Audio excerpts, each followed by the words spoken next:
प्रिय दर्शकों नमस्कार। आइए अब एक नज़र डालते हैं आज के मुख्य समाचार पर।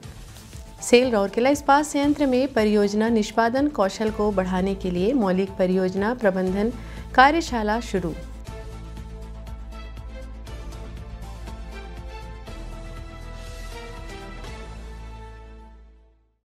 सेल राउरकेला इस्पात संयंत्र का संवर्धन ग्रामीण फुटबॉल टूर्नामेंट लाठीकटा ब्लॉक में आयोजित जलड़ा सी ब्लॉक में चैंपियनशिप ट्रॉफी जीती और राउरकेला में धार्मिक उत्साह और श्रद्धा के साथ मना छठ पर्व।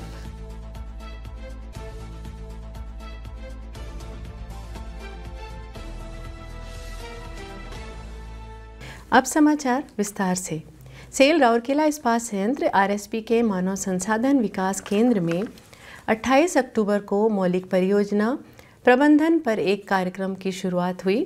कार्यपालक निदेशक मानव संसाधन श्री तरुण मिश्र ने उद्घाटन सत्र की अध्यक्षता की। आईएसपी के पूर्व कार्यपालक निदेशक परियोजनाएं श्री AR दास गुप्ता एवं मुख्य महाप्रबंधक HR L&D Shri PK Sahu ने भी साथ मंच पर साझा किया। इस 4 दिवसीय कार्यक्रम का उद्देश्य प्रतिभागियों में परियोजनाओं की प्रभावी योजना बनाने और उन्हें क्रियान्वित करने के लिए आवश्यक ज्ञान और कौशल का विकास करना है। आरएसपी भिलाई इस्पात संयंत्र, BSP Bokaro steel limited, BSL Durgapur इस्पात संयंत्र, DSP के 27 अधिकारी इस 4 दिवसीय प्रशिक्षण कार्यक्रम में भाग ले रहे हैं। इस अवसर पर बोलते हुए श्री मिश्रा ने संगठनात्मक उत्कृष्टता प्राप्त करने में व्यवस्थित परियोजना प्रबंधन के महत्व पर प्रकाश डाला और प्रतिभागियों से सेल संयंत्रों में परियोजना परिणामों में सुधार के लिए इस सीख का लाभ उठाने का आग्रह किया। इस कार्यक्रम का उद्देश्य प्रतिभागियों को परियोजना के विभिन्न चरणों, अवधारणा से लेकर कमीशनिंग तक से परिचित करना और इसमें शामिल विभिन्न एजेंसियों की भूमिकाओं और जिम्मेदारियों को समझने में उनकी मदद करना है। यह उन्हें परियोजनाओं की कुशलतापूर्वक योजना बनाने और उनका प्रबंधन करने में सक्षम बनाने पर भी केंद्रित है, जिसमें निविदा अनुबंधन निर्माण, समय निर्धारण, संसाधन नियोजन, निगरानी और विभिन्न हितधारकों के बीच समन्वय जैसे पहलू शामिल हैं। इस सत्रों में परियोजना प्रबंधन अवधारणाएं और अभ्यास, सेल में परियोजना प्रबंधन विजन 2030, आधुनिकीकरण और विस्तार योजनाएं, परियोजना मूल्यांकन, निविदा और अनुबंध निर्माण, परियोजना निष्पादन, साइट प्रबंधन, कमीशनिंग और स्थिरीकरण, परियोजनाओं का समापन, परियोजना समय निर्धारण और निगरानी, परियोजना प्रबंधन में डिजिटल तकनीकों का उपयोग और परियोजना सुरक्षा प्रबंधन सहित कई विषयों पर चर्चा की जा रही है। व्यवहारिक अंतर्दृष्टि प्रदान करने के लिए परियोजना नियोजन, निष्पादन, निगरानी, नियंत्रण और समापन केस स्टडी पर भी चर्चा की जा रही है। यह कार्यक्रम परियोजना निष्पादन में सुरक्षा सुनिश्चित करने और सफल परियोजना समापन के लिए स्थापित प्रक्रियाओं और दिशा निर्देशों का पालन करने हेतु प्रभावी दृष्टिकोण अपनाने के महत्व पर जोर देता है। चल रहे सत्र प्रतिभागियों को व्यवस्थित परियोजना प्रबंधन प्रथाओं की अपनी समझ बढ़ाने और प्रभावी परियोजना निष्पादन के माध्यम से संगठनात्मक उद्देश्यों के प्राप्त करने के लिए एक समग्र दृष्टिकोण विकसित करने में मदद कर रहे हैं। इन सत्रों का संचालन आईएसपी के पूर्व कार्यपालक निदेशक परियोजनाएं श्री AR दास गुप्ता, BSL के महाप्रबंधक परियोजनाएं श्री सुधीर कुमार, BSL के मुख्य महाप्रबंधक परियोजनाएं श्री प्रत्युष शर्मा, आरएसपी की मुख्य महाप्रबंधक सुरक्षा एवं अग्निशमन सेवाएं सुश्री आशा काथा और आरएसपी के मैंसीकॉम के एक विशेषज्ञ द्वारा किया जा रहे हैं। सेल के MTI के महाप्रबंधक मानव संसाधन L&D श्री श्रीमंत कुमार मल्लिक ने इस कार्यक्रम का समन्वय किया। महाप्रबंधक मानव संसाधन L&D श्री MK अग्रवाल ने कार्यक्रम के उद्घाटन सत्र का समन्वय किया। सेल राउरकेला इस्पात संयंत्र का संवर्धन ग्रामीण फुटबॉल टूर्नामेंट 27 अक्टूबर 2025 को लाठीकटा ब्लॉक के कुला मुंडा में संपन्न हुआ। कार्यपालक निदेशक मानव संसाधन श्री तरुण मिश्र समापन समारोह के मुख्य अतिथि थे, जबकि मुख्य महाप्रबंधक नगर सेवा एवं CSR श्री TG खानेकर सम्मानित अतिथि थे।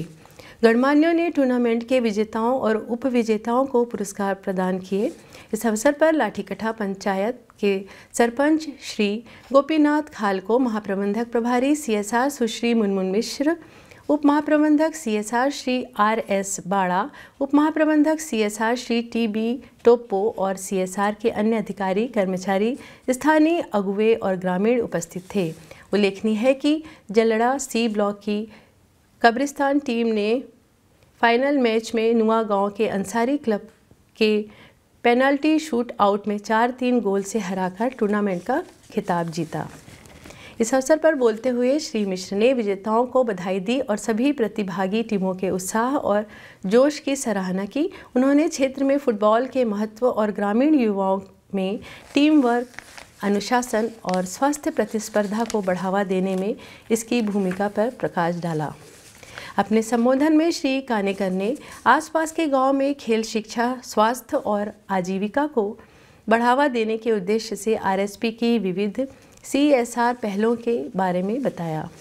चैंपियन टीम को एक ट्रॉफी और 10,000 रुपये का नगद पुरस्कार मिला, जबकि प्रथम उपविजेता टीम को एक ट्रॉफी और 8,000 रुपये का नगद पुरस्कार मिला। बूचा हांडा और सुईडी की टीमें तीसरे और चौथे स्थान पर रहीं, जिन्हें क्रमशः 6,000 रुपये और 4,000 रुपये का नगद पुरस्कार मिला। नुआ गांव के आफ्ताब अंसारी को सर्वश्रेष्ठ खिलाड़ी, जालड़ा के राहुल गुड़ा को सर्वश्रेष्ठ स्कोरर, जालड़ा के सनबन तांती को सर्वश्रेष्ठ गोलकीपर और जालड़ा के बीरेश को सर्वश्रेष्ठ डिफेंडर घोषित किया गया। प्रत्येक को 750 रुपये और एक ट्रॉफी से सम्मानित किया गया।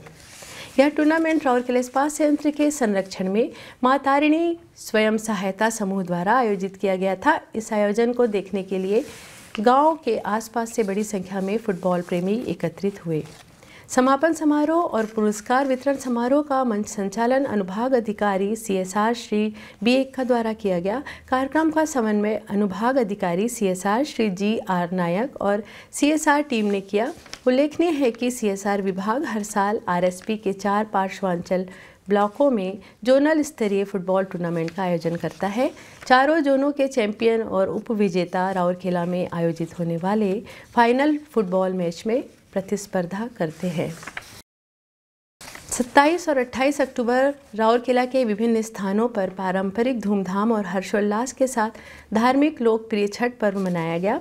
27 अक्टूबर की दोपहर और 28 अक्टूबर की सुबह बड़ी संख्या में श्रद्धालु नदी और तालाबों के विभिन्न घाटों पर एकत्र हुए और आस्था में डुबकी लगाकर अस्ताचगामी तथा उदयमान सूर्य का अर्घ्य अर्पित किया। श्रद्धालुओं ने टोकरी में फल, गन्ना, फूल और मिट्टी के दिए जैसे पूजा सामग्रियां लेकर सूर्य देव को अर्पित की, जो समस्त ऊर्जा के स्रोत माने जाते हैं और पवित्र भाव से अर्पित की जाने वाली पूजा का प्रतीक है। जलाशयों के घाटों को खूबसूरती से सजाया गया था और श्रद्धालुओं की सहायता और सहयोग के लिए विभिन्न संगठनों द्वारा विभिन्न सुविधाएं प्रदान की गई थी। शाम को कई स्थानों पर सांस्कृतिक कार्यक्रम भी आयोजित किए गए। 25 नवंबर को पवित्र नहाय खाए के साथ शुरू हुए धार्मिक अनुष्ठानों के बाद खरना पूजा के साथ महिलाओं ने गठित उपवास की शुरुआत की और 28 नवंबर की सुबह उगते सूर्य देव और छठी मैया को उनके आशीर्वाद और सुरक्षा के लिए धन्यवाद देने, व्रत तोड़ने और प्रसाद वितरण के साथ समापन हुआ। इस अवसर को चिन्हित करने के लिए घरों में भी धार्मिक अनुष्ठान आयोजित किए गए। कार्तिक अमावस्या के छठे दिन रीति रिवाजों के अनुसार छठ पर्व मनाया जाता है, जिसमें लोग परिवार की खुशहाली और समृद्धि की कामना करते हुए सूर्य देव की पूजा करते हैं। यह कृतज्ञता, भक्ति और आत्म अनुशासन का उत्सव है। इसी के साथ ही आज के हिंदी समाचार यहीं समाप्त होते हैं। नमस्कार।